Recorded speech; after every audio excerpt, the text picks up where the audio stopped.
vous est-il déjà arrivé de vous dire « Mais je ne lui fais pas confiance.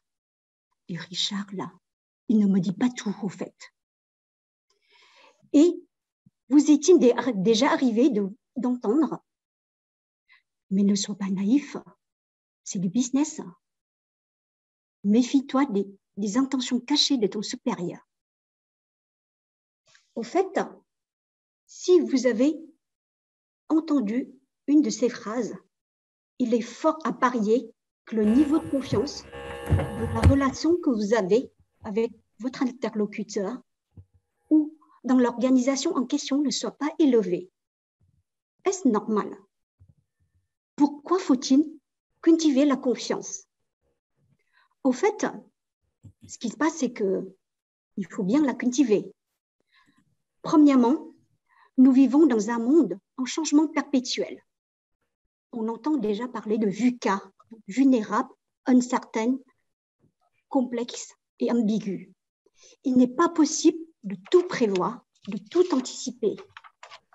Il est impensable de tout décrire pour éviter les échecs et les erreurs. Du coup, les êtres humains, en fait, n'ont pas d'autre choix que de se faire confiance a priori. Deuxième raison, la confiance, elle est fondamentale. Pourquoi elle est fondamentale? Eh bien, sans la confiance, il serait difficile d'envisager l'existence même des relations humaines, des rapports de travail, de l'amitié et même de l'amour. En fait, sans confiance, on ne peut pas envisager l'avenir et on ne pourra pas bâtir un projet qui aboutit dans le temps.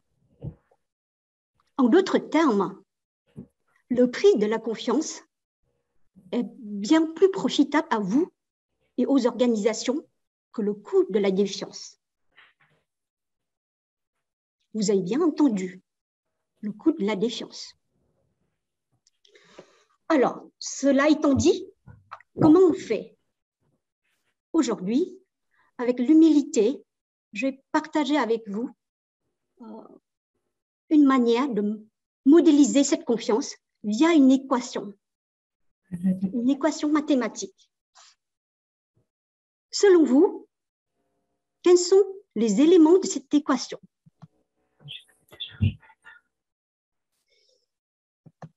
Je vais partager l'écran. Alors, cette équation, on voit des éléments au numérateur. Le premier élément, c'est la crédibilité. C'est quelque chose qui se joue entre vous et votre interlocuteur. Je suis crédible sur ce que je dis. Sur l'agilité, je suis crédible. En revanche, je ne suis pas du tout crédible si je parle du climat, de la recherche. Donc, j'essaye de cultiver cette crédibilité. Deuxième élément du numérateur, c'est la fiabilité. La fiabilité, c'est je fais ce que je dis. Imaginons, même dans une relation familiale, il y a toujours un cousin, à tous les rendez-vous, il arrive toujours avec 3/4 d'heure de retard. Au fait, il n'est pas fiable. Je ne lui fais pas confiance.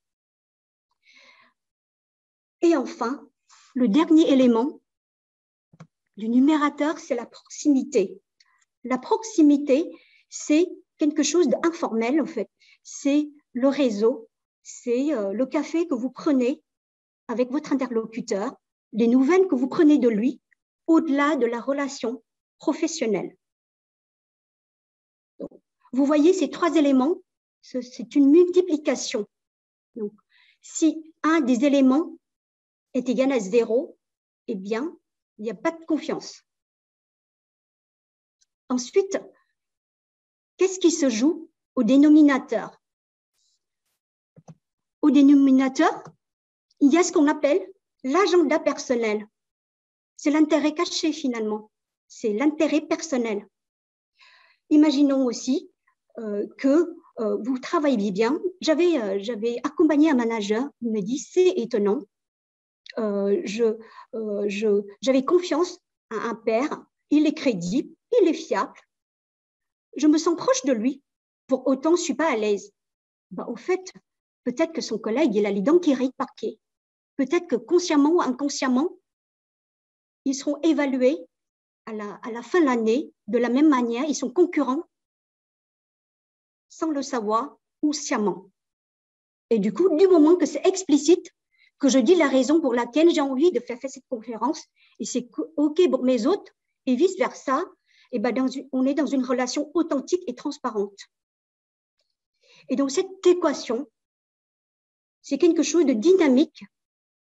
Je vous propose de la travailler parce qu'elle va permettre de gagner finalement en influence et en impact auprès de votre interlocuteur.